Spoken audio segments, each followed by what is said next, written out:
The biz. What's going on, y'all? Welcome to another edition of Diving Deep with the Lebs here on What's the Biz 559, where we help you thrive in your relationship. In this episode, we are going to be talking about our success series, where we're going to be giving you tools and principles to have a healthy relationship. Yeah, and these principles aren't meant to be in order. They aren't meant to be the end-all, be-all, or be-all, end-all when it comes to the principles, but we just want to give you what we found and what we've researched to be successful in relationships. And I feel like success leaves clues, right? Like that's been my thing lately. Like success leaves clues. And so this is, like you said, based on research and also our own personal experience in our own marriage, that we want to share these principles with you. We're actually going to break this up into 2 parts. And so we're going to give you 5 right now. You ready? Yeah. And Let's so get into it. The reason we want to share the success series in the month of February is oftentimes we talk about love. We talk about this month of celebration when it comes to our love, whether you're a proponent for Valentine's Day or not, neither here nor there, we are.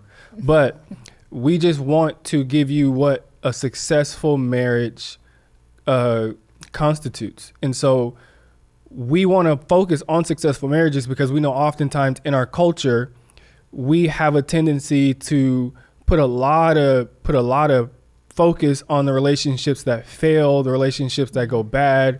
And it's just really creating this perception that it is almost hard, if not impossible, to find healthy relationships. And so we really want to switch the narrative and just give you some things that can show you what a healthy relationship could contribute to. Yeah. So I'll let you take it off. Start it off, honey. You go ahead. Well, we are going to be talking about number 1 is developing a friendship. I believe that this is foundational for any relationship that you have in terms of marriage, of course, and being a couple. But one thing that I was taught is like become best friends with that person. And then when you realize you can't live without them, marry them, right? And it was some of the greatest advice that I have received because that was exactly what happened with us. Like we literally were best friends. And then I was like, I don't want to live without him. Crying on the bathroom floor. He likes to share that part. But that's not the point. The point is... Nah, slow that down. No. Slow that down. No, the point is it is important to have a friendship, to remember that you're a partnership. And in acknowledging that, then you realize that your partner is not your enemy, right? You enjoy being with them. You enjoy their presence. You enjoy doing things with them together. So I think that's vital in any relationship. If you're not friends, then you're literally going to be functioning like roommates or like a business partnership. And what we mean by a strong friendship is this mutual respect for and enjoyment of, and this definition actually comes from Dr. John Gottman, who is an expert on relationships. When you have a mutual respect for the person and you enjoy their company, you can say that you have a strong friendship. Now, it's hard to be true friends if you can't enjoy the company of your person. Right. It's hard to say that when you're with them, you like them if you can't look at them and just laugh or smile or be with them. And so when you have this friendship, what goes into your relationship, you have this overall perspective of positivity. And so Dr. John Gottman calls it PSO, or positive sentiment override, which means that when you think of important milestones in your relationship, whether it's marriage, whether it's your first child, how the language you use to describe these moments can hint at your level of friendship. Because when you think of your wedding day, like for example, when I think of our wedding day, we had so much fun. It was stressful. I remember the day of, me and my boy Maul, we got a good workout.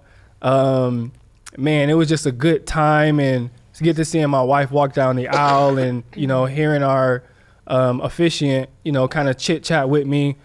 Like I have like a positive memory of our relationship. When you have a negative memory of your relationship, this is an indicator that you have a negative sentiment override. And this is a reflection that your friendship probably isn't as strong as our friendship. Yeah, that's good, honey. Or as strong as it should be. Yeah, as strong as it should be. we don't want you comparing necessarily to our marriage, because every marriage is different in the way that they operate, because no two individuals are the same. And I feel like comparison is the thief of joy. So, but yes, it means that it's not maybe as strong as it should be. And if you didn't start foundationally with the friendship, like that's still something that you can attain no matter what level you are, how many years you've been together. So you can learn to enjoy each other's company. And I hear people say like, I love you, but I don't like you. Like, we don't want that to be you. Like, we want you to love and like your spouse. It's important. The second one is turning towards your partner. So John Gottman did this research. It was 40,000 couples that he has studied and actually watched them. And within 5 minutes, just in observing their relationship dynamics, he was able to predict whether they would end up in divorce or not within 6 years of their marriage. And one of the biggest things, if you don't hear nothing else in this podcast, this is the marriage hack right here, is the turning towards one another. And when your spouse is bidding for your attention, that could be trying to hold your hand. That could be like, oh, honey, look at this. Or that could be a sigh if you're like had a rough day.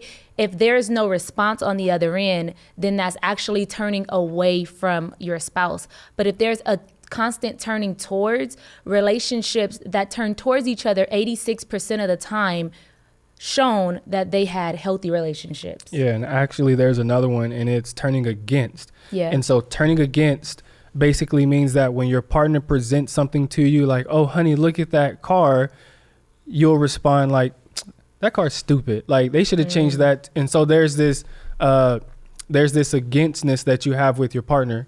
And in fact, like, when you turn towards your partner, like these little mini moments, what you're doing is you're funding your emotional bank account. And what you're doing is you're building up this account of whenever we have a disagreement, like we have something to pull from. And so this is why your friendship also is so important, because when you go into these conflicts, you want to be able to see that your partner is not necessarily your enemy. And when you have a strong friendship, it makes like the harsh blows of having conflict more softer. And so when you turn towards your partner, there's this coming together that really protects from the storms of life that you may encounter. Yeah.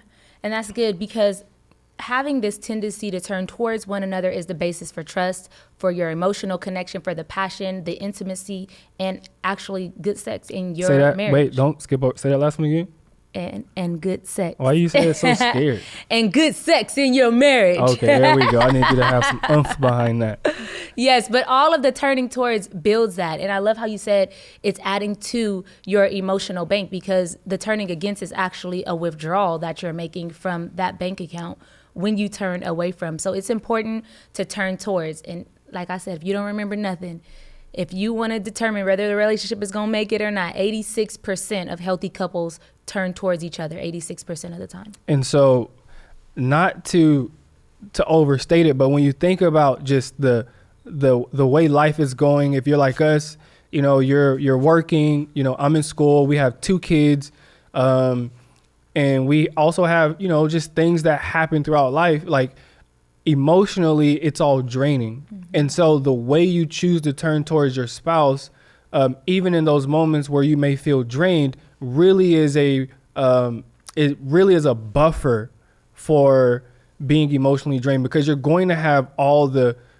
stresses in life, but you can also make the decision to turn towards your spouse, to turn to them and give them your attention and show them like, hey, like I'm here for you. Like I'm here to hear you. And I want to hear you too as well. Okay, number 3 is going to be making your spouse your number one priority. Outside of God first, your spouse is the next one that should be at the top of your list. I wanted to pause there because I really want this to sit. You really need to make your spouse your number one priority. Outside of your spouse, you'll probably spend, and this, I think this is how it should be, you'll spend most of your time at work, yes. But that does not mean that work comes before your spouse. Men, we have the tendency to place a high emphasis on being the provider. We want to be the person who takes care of our wife, takes care of our kids. But in the midst of it, what we do is we start to fall in love with our job, and it starts to become more of a priority than our spouse. And so we can't forget that we are working, we are providing for our spouse so we can take care of them, but to also spend time with them. Your job should not be an excuse for not spending time with your wife. And so I just wanted to reiterate that because it is very important. If you don't catch anything else we say, make your spouse the number one priority. If you make them feel like the number one priority, you don't have to worry about them feeling second to anything else. So I think that should be your focus. And as women, we tend to be tempted to replace our marriage inside the home. That could be cooking, cleaning, taking care of the kids. I just want to reiterate that it's God first, then it's your spouse, your husband, your wife, and then your kids come from there. And we have the moral obligation, both as husband and wife, to protect our priority of each other from lesser priorities. So we did this book study, and it was on Jimmy Evans' Marriage on the Rock. And I love this analogy that he gave because it just really, I'm a visual learner, and it just really brought it to life for me. But he was saying your time should be budgeted just like your money. Oh, that's good. Yeah, your time should be budgeted just like your money. So at the top of the list, if anything don't get paid or don't get time, it's going to be the work, the golf, the friends, whatever it is at the bottom of that list. But at the top should be, of course, your spouse. And so you want to make sure that when you're looking at your time, yes, as my husband said, your job is going to get your time, right? Obviously to provide and take care of things, but your spouse, even in that, should not feel like they are second than or getting your leftovers or less than. And I think one of the things you can do is just be intentional and have conversations. If you have conversations, it really alleviates a lot of unknowns, a lot of question marks that they may have. So one of the things that we do, given that like most of the week I'm like working or in school, my wife missing me, the kids missing me. Like one of the things that we set in place is in the morning, we're going to make sure that we talk for 10 minutes. It may seem like it might be like very little, but those 10 minutes is what we commit to. Mm-hmm. And that's what really helps us. And then the other thing is when I have breaks, I make sure that I call my wife. I remember last semester, I was kind of spotty with doing it, and she kind of gave me, that conversation. Like, look, hello, we're here. Listen. So like just being intentional with making sure that you are scheduling, if that's even what you want to use, schedule time in to talk with your partner, just as you would any other appointment. And I guarantee you that this will make a tremendous difference in your relationship. Okay, so what are some ways that you make sure that I'm priority in your life? What are some things that you do to be intentional about that? Let's make it practical. Okay. Well, I think for starters, what I just mentioned, I make sure that I'm intentional with checking in with you throughout the day whenever I get a break. I think another thing is for us, what's important is the time that we spend alone. So making sure that we are intentional with having date nights. Oh, yeah, for sure. That's our big one. Must have. And just really trying to protect like our evenings, because by the time I get home, I make sure that I leave work at work, I leave school at school, and I just come in and make sure like I embrace you, I embrace the kids, especially if I get there before you guys go to sleep. I just want you to know that like when I come home, like it's all of you. Yeah. And I appreciate that. I think you do a really good job of that, of like making me feel like I'm priority no matter what it is that you're juggling. Even if I may be like in actual sense getting less of your time, those little things still is like, okay, I see you, you're important, and I'm going to make you the top priority no matter what it is that I'm doing. Nothing means more to me than you. And I can't tell you how much I appreciate that. Oh, turn up. So thank Turn you. up. What'd I get? Okay, the next one. Okay. Continue to pursue your partner. Man, listen, this one is actually really big because when you get to a certain point in your marriage, you really start coasting. Get comfortable. Yeah, Don't like, do it. Autopilot. And what happens is like you stop working at your relationship and you wonder how you got from being super in love to being like super distant. Yep. And that's because you stop working at your marriage. The one thing that you can't do is give up putting in the effort because you feel like you've won the prize. Oftentimes, like, you put in the effort because you know that there is something to obtain, like there's a pursuit that you have for this person. And then once you get your partner, once you say, I do, now it's like, okay, we can coast because now I have you. Yeah. But if you want your marriage to work, if you want a happy marriage, if you want your marriage to thrive, then I need you to work at your marriage because it'll only work if you work it. Yep. That's good. That's really good. They say, how does it go, honey? How you get her is how you keep her. So if you pursued her. Wait. Say that again now because you Okay. said that fast. Slow that down. Okay. How you get her is how you keep her. So in your pursuit to get her, all the things that you did when you wanted her, you know, because you pursued me for like 4 years. So all the flowers, all the dating, all the sweet texts, all the things you did to get her, that's how you keep her. It's in that same pursuit. And I love how my husband said it. It's not like, oh, I've attained this prize. That's it. I did all the work I needed to do to get to this point. That's really when the work begins because now you have to be intentional to continue to put forth that effort to pursue your spouse. And I think that's major key, like major. But let me be honest though. There have been times where I did not pursue her and it was in the name of obtaining something that was for her, like getting my degree so I can increase my income so I can be a better provider, or getting getting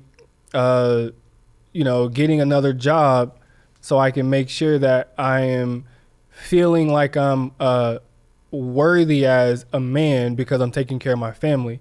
And so in the midst of it, like, I'm pursuing this job and I'm not pursuing my wife. And so there were times where we felt kind of lazy, or let me speak for myself. There were times where I felt lazy. I felt like, okay, like I'm coming home, like my wife, she's going to greet me, she's going to have food made, she's going to be excited to see me. Okay, like I can look forward to that. And it actually took my perspective off of what I need to give to my marriage and it shifted to what I can get from it. And these are things that I can expect. And that was a major shift that I had to make to get back to the fact of like, okay, no, you need to put your foot back on the gas and you need to get off of autopilot because your marriage right now is coasting. And the crazy part about it is like, I've seen so much research in my degree of being a therapist. Like I've seen so many statistics. I've seen so many different thought leaders look at the reasons and causes for divorce from different angles. And one of the common threads is that people don't know how to work through problems and they stop pursuing. They get to a point where they're coasting. And so I'm seeing all this research and I'm literally falling into those statistics. And so because like one of the things we want to do is make our marriage thrive. Like we want to be happy. Like we don't just want to be successful parents or successful in business. Like we want to be successful partners. We want to be financially well off. We want to make a huge impact and we want to impact as many marriages as possible. Like I can't just put my like dad's hat on and just chill in the back by the pool and kick my feet up and, just expect everything just to coast from there. Marriage is the one thing that you have to constantly work and you have to constantly pursue each other. Like I know we all have the perception that men are supposed to chase women, but both of you need to intentionally pursue each other, because men, we did a certain thing, but my wife also has to keep up her end of the bargain per se, because there's things that I like that she does for me, and there's things that she likes that I do for her. So yeah, I definitely agree. It does. It definitely goes both ways. If you were just always doing the pursuing, then you would feel left out. I remember when we first got married, we had this thing where we would try to like outserve each other. And it was like, no, I'm gonna do this, I'm gonna do this. And we were trying to like outgive each other when it came to our servitude. And I feel like that was something earlier on that just shows in terms of what that looks like to continue to pursue each other in that. And to this day is something that I try to be intentional in terms of loving him the way that he receives love, in terms of what can I do? Because I know that he is doing so much out there. He's working, he's going to school, he's seeing clients. And so I try to be consistent with like, okay, what can I do for you? And I feel like that even something as small as that is lifting something off of your plate is still pursuing you in that I'm considering you. Yeah. And don't get caught in the hype of having to change everything at once. It could be one small change that makes the biggest difference in your relationship. Yeah. So keep that in mind.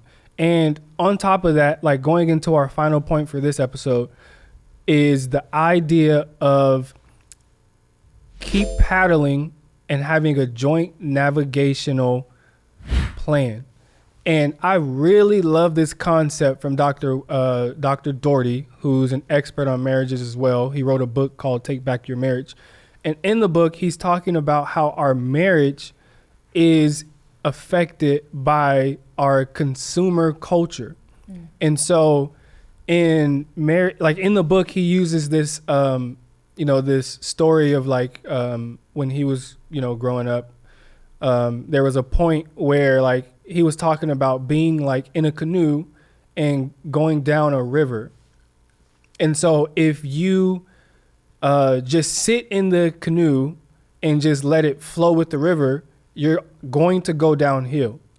And this is the idea that we were mentioning in the previous point, that like you have to pursue your partner, and it is an energy expending feat. And that's something that you have to keep in mind, because if you just coast, your marriage is automatically going to go downhill.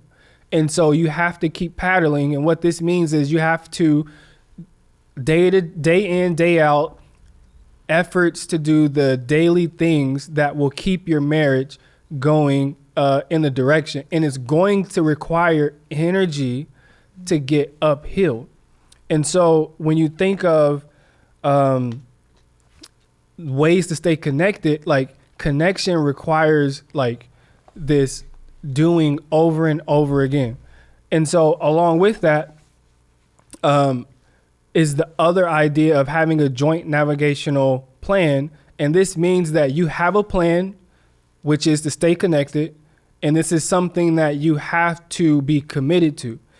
There's no exit plan, because once you have an exit plan, you will start to find a way out or look for something better.